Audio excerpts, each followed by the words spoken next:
Okay, off we take. So, how are you all doing?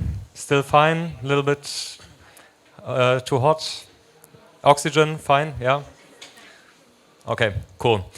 Our first speaker at P3 stage will be Aaron, team member of ours from Düsseldorf. And he will introduce himself through his talk, New Work, New Me, question mark.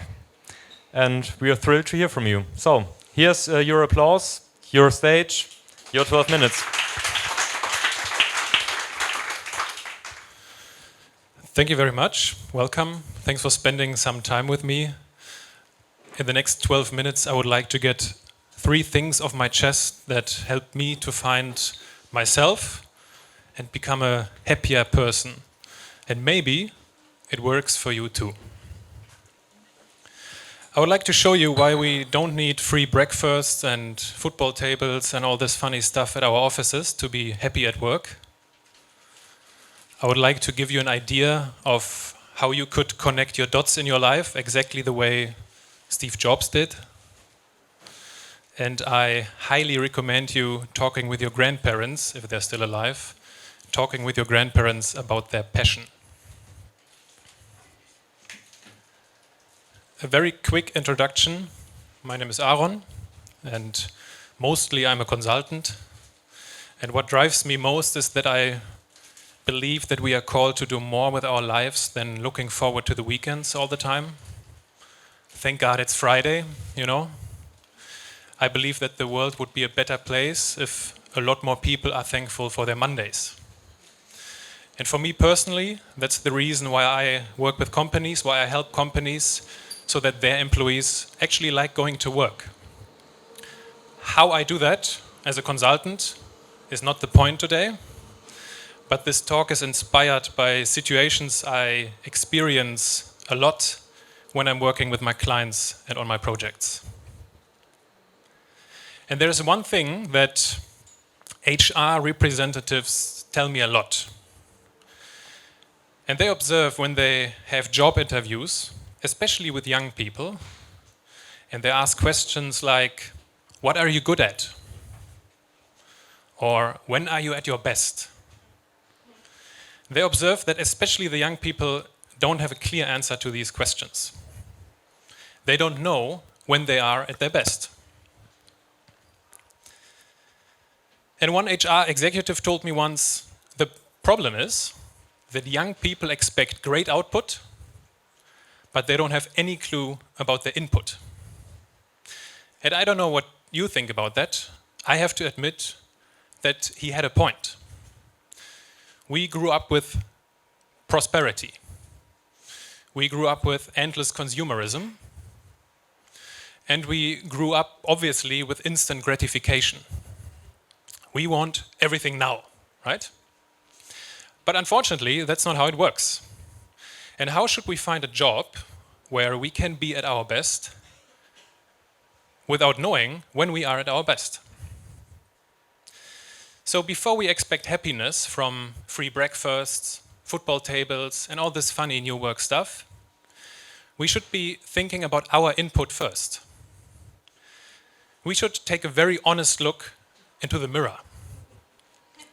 And we should be able to answer questions like, what makes me different? What is my passion? Which activity gives me so much pleasure so that I forget space and time? What would I do all day long if money were no object? In other words, what is my personal DNA? Because my personal DNA is my input. And only if we know what we can put in, we can assess and evaluate which job, which company, or which working environment suit our DNA. The better we know our input, the better we can create our output. And I know that this might sound a bit like a typical motivational speaker, yeah? Find your passion, follow your heart, and all this stuff. And this is a problem, by the way, because there are too many people out there who tell us what to do. Find your passion. And there are only a few people who give us an idea of how to do that. How do I find my passion?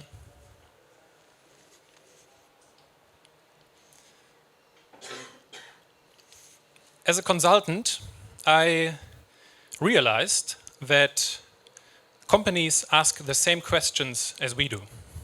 For example, the question, what is my passion, is in the business world something like, what is our USP?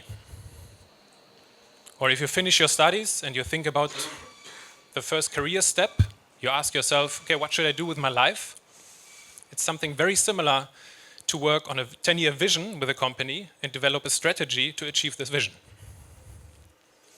And the funny thing is, in the business world, consultants, entrepreneurs, executives, they find answers to these big, basic business questions by using tools. I'm sure you have heard of the Blue Ocean strategy, the BCG matrix, the Ansoff matrix, or the stakeholder analysis, and tools like that. And I thought, okay, if we ask ourselves the same questions, then we can also use the same tools to find answers. And this is the reason why I wrote my newest book. I try to help people to become the CEO of their lives by using business tools for personal questions. And it's a book about the how, not the what. The how is based on the 33 business tools, and unfortunately it's only in German. And I know that 12 minutes are very short, so there's no time to pick out one whole tool for you. I would like to pick out one idea of how you can take this very honest look into the mirror. And maybe you have seen this video. It went viral at some point. Steve Jobs, 2005, a commencement speech at Stanford. And he talked about life lessons. And one life lesson is based on the situation when he dropped out of university. So he dropped out and started visiting classes randomly, based on his intuition. And he ended up in a calligraphy class. Calligraphy is the art of fonts. And he was fascinated by it, how you create these fonts. And he was sure that he wouldn't be able to use that in his professional career. But he was wrong. 10 years later, when he was designing the first Macintosh, it all came back to him. And he used this know-how to create the first personal computer with beautiful fonts. We are used to it today. So his conclusion was this famous phrase, you can't connect the dots looking forward, you can only connect them looking backwards. And when I saw that the first time, I was thinking, okay, wait, why should I wait until I'm old or sick to look back? Why shouldn't I do it now? So as a good business student, you always have a updated CV ready. And I took my CV and analyzed it. I was looking for highlights and lowlights. And I've wrote down everything that was sticking in my head. All the nice memories and all the shitty memories. For example, my first internship was horrible, and I tried to dig deep. What was driving this negative experience? What was the reason? And also the nice memories. I remember one school project back in the days, and I tried to find out, okay, why did I have this feeling of being in my element during this project? What was the reason? And the great thing is that things repeat themselves in our lives. In German we have this saying, es zieht sich wie ein roter Faden durch unser Leben. In English it would be like, it runs through our life like a common theme or like a common pattern. And we all have these things that run through our lives like a common theme. And these things say a lot about our DNA, about our input. Example. I discovered that when I was dealing with personal questions, I had this feeling of being in my element. My problem was, job-wise, I was far from dealing with personal questions. As a consultant, I was optimizing processes, and I was writing about this. I was writing about lean management, operational excellence, and stuff like that. Far from personal questions. But I decided to express my DNA and changed my professional career. And you can probably imagine that when I was writing this book, where I was combining the business world with a personal world, that I was feeling in my element. And this is also the reason why I'm not optimizing processes as a consultant anymore. This is the reason why I help companies so that their employees like going to work.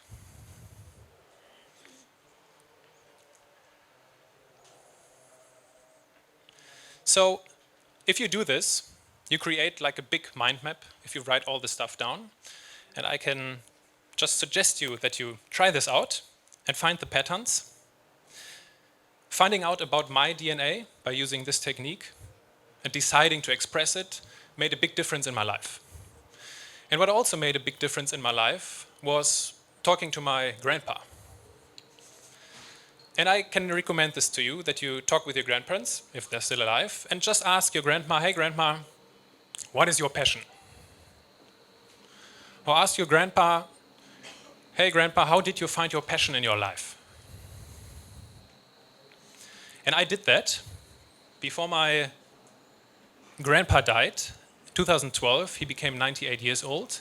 And before that, we had a conversation about his life, and I asked him the question, hey, what's your passion? How did you find your passion? And he looked at me and said, passion? We had to survive, and I had to provide for the family. So talking to my grandpa made me realize that we live in an amazing time where we have the luxury to find out who we really are and to discover our DNA and to take a very honest look into the mirror. And before we expect happiness from free breakfast, football tables, and all the crazy, funny new work stuff, we should be aware that it is our responsibility to think about our input first, about our DNA. And if you start connecting your dots, you don't need to worry about the next HR interview anymore. Because if they ask you about a new job or something like that, you can explain them in depth and detail why this job is just another dot that connects to your lifeline. And I'm very sure that this will make a difference in your life. So don't worry too much about being something new. Just be you. And thanks a lot.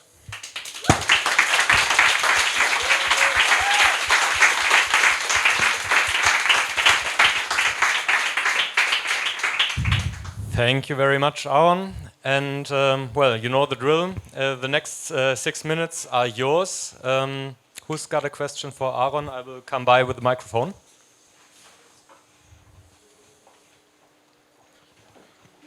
Yeah. Now, I really like your approach of, well, I put it differently. I like the rational approach you put to, like, who am I? How do I find myself? How do I make a decision? But what would you say? What's the role of intuition in all of this? About what, sorry? Intuition, of being intuitive in what I do about, do you think everybody can be explained pure rationality? Or can be done pure rational? What you mean with rational, I would call it systematical. It's a very structural approach. I totally agree. But the thing is, when you start looking back at these things you did randomly, without being aware of what you did, for example, this one school project or the first internship, I didn't really think about that. And it's some kind of intuition that drove this experience. I'm a big fan of intuition because it doesn't really matter how positive this experience was. It says something about me, right? So if I did this internship and I wasn't very happy at it, and let's say I was 33% happy, these 33% intuition drove me to this internship, and it says something about me, right? But it's my job to just connect the dots, and yeah, that's what my intuition says to your question. Does it make any sense? Or It does make sense. Yeah. So it's complementary, right? Yeah, absolutely. I mean, if I came across that I'm like against intuition, then I apologize because I think as I said, I'm a huge fan of intuition. But for my experience, it's a lot. I don't know how I can say that. I feel a lot safer when I'm aware of myself. I can trust my intuition even better, right? It's not random anymore. It's if you want to call it rational, yeah, then it's rational. But I would call it like self-aware, and then all right.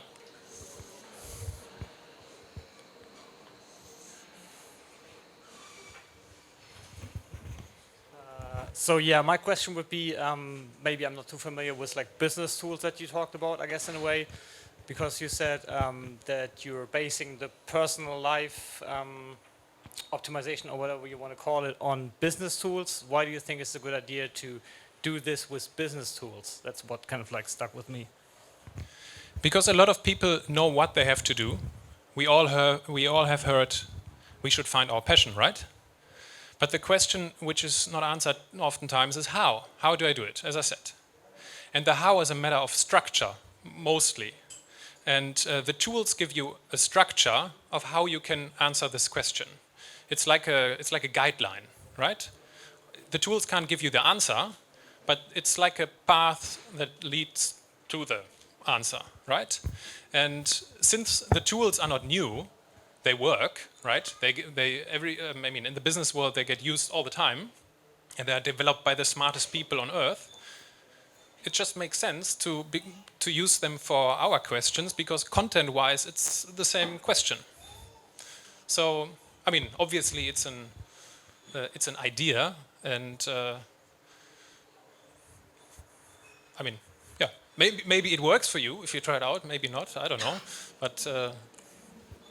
Does it make sense, or do you have an? Yeah, I guess I was just wondering, kind of like how you transfer like business tools to like, because it's like business and you have personal life. Like if you like look at it that it's like separate from each other, how business tools kind of like that work in the business, I guess, segment, kind of applying that to like the personal life, kind of how that transfer works. Yeah, but the thing is, in business, we don't deal with machines. We deal with human beings, right? And in the business world, also human beings use these tools. So actually, it's like a mixer. Is a mixer the right word? I don't know. And companies throw bananas in it, and we just throw oranges in it. And it works because the mechanism is the same and can be the same because it's the same question, right? Well.